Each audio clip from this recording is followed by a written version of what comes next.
சில மாதங்களாவே தமிழ்நாட்டு அரசியல் செய்திகளுக்கு சமமா பேசப்பட்ட ஒரு விஷயம் என்னன்னா, முதலமைச்சர் விஜய் அதுக்கப்புறம் சங்கீதாவுடைய டிவோர்ஸ் வழக்கு தான். நீதிமன்றத்துல வழக்கு போன நாள்ல இருந்து ஒவ்வொரு ஹியரிங்கும் சோசியல் மீடியால ட்ரெண்ட் ஆயிடுச்சு. ஆனா இப்போ அந்த வழக்குல ஒரு பெரிய ட்விஸ்ட் நடந்திருக்கு.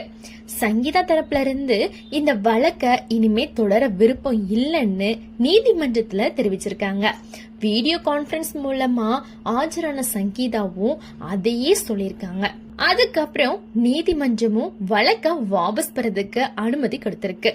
அதே நேரத்துல எதிர்காலத்துல தேவைப்பட்டா மறுபடியும் புது மனு தாக்கல் பண்றதுக்கு உரிமையும் கொடுத்திருக்காங்க. இந்த தகவல் வெளியான உடனே சோசியல் மீடியால அதிகமா சந்தோஷப்பட்டதுன்னா விஜய் ரசிகர்கள் தான். ஏன்னா இந்த விவகாரம் அரசியல் ரீதியாவும் விஜய்க்கு எதிரா பேசுறதுக்கு ஒரு முக்கியமான